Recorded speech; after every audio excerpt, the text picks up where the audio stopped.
Hello friends, welcome to my YouTube channel. તો આજે હું તમારી સાથે શેર કરીશ ભરેલા મરચાંની રેસીપી.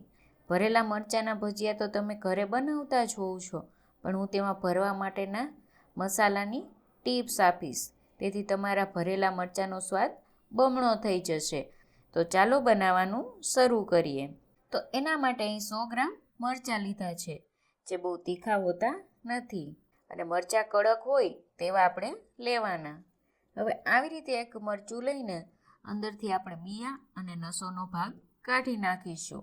આ મરચાં તીખા ના હોય એટલે સાવ નસોનો ભાગ ના કાઢો તો પણ ચાલે. આવા લાંબા અને સીધા મરચાંની પસંદગી કરશો એટલે આસાનીથી તેમાં બિયા કાઢી શકાશે. તો આવી રીતે બધા મરચાંમાંથી બિયા અને નસોનો ભાગ કાઢીને તૈયાર કરી લેશું. હવે સ્ટફિંગ માટેનો મસાલો તૈયાર કરીશું. તો તેના માટે આપણે એક કઢાઈ મૂકીશું અને તેમાં 2 ચમચી જેટલું તેલ ઉમેરીશું. તેલ ગરમ થાય એટલે 1 પિંચ હિંગ ઉમેરીશું અને 1/4 ટીસ્પૂન હળદર ઉમેરીશું.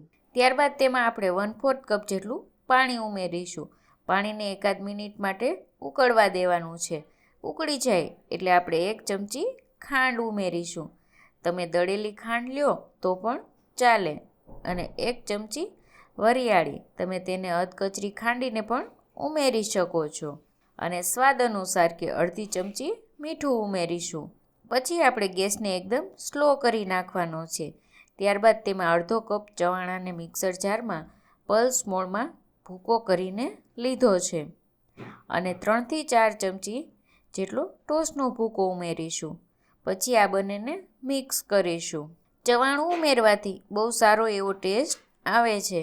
બહાર જે ભજીયા મળતા હોય છે તેમાં ચવાણાનો જ ઉપયોગ કરેલ હોય છે. થોડીક વાર ઢીલું લાગશે, પણ ટોસનો ભૂકો ઉમેર્યો છે એટલે તે બધું પાણી એબ્ઝોર્વ કરી લેશે.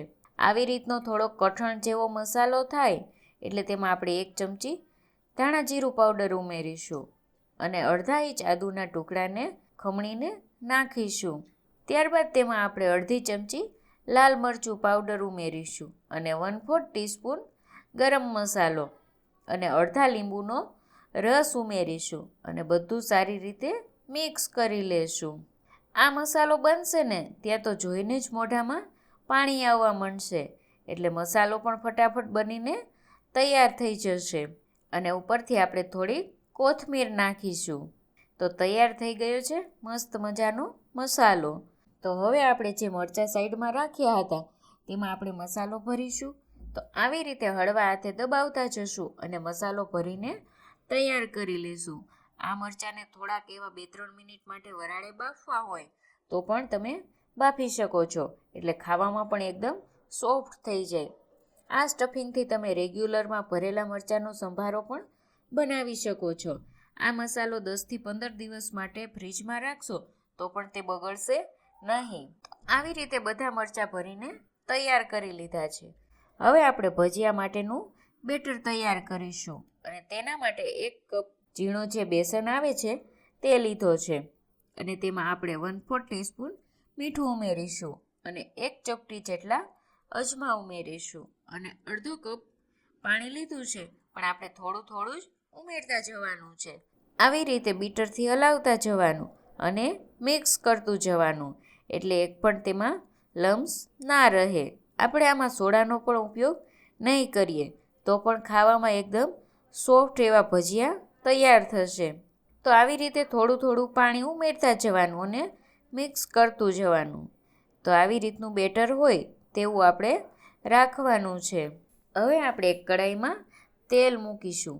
તેલ મીડિયમ ફ્લેમ રાખીને તેમાં ભજીયા મૂકવાના. તો આવી રીતે એક મરચાંને બેટરમાં બધી બાજુ કોટિંગ થઈ જાય તેવી રીતે ડૂબાડીને મૂકતા જવાના. આપણે ગેસની ફ્લેમ મીડિયમ જ રાખવાની છે, એટલે ભજીયા એકદમ લાલ નહીં થઈ જાય. તો આવી રીતે એકાદ મિનિટ પછી જ હલાવવાના છે. તો બંને સાઈડ આવી રીતે ફેરવીને આપણે ભજીયાને તળી લેવાના છે. હલકો એવો કલર બદલાય એટલે ભજીયા સરસ રીતે ચડી ગયા છે. તો તેને આપણે ઝારાની મદદથી બહાર કાઢી લેશું. તો આવી જ રીતે બધા મરચાંના ભજીયા તળીને તૈયાર કરી લેશું.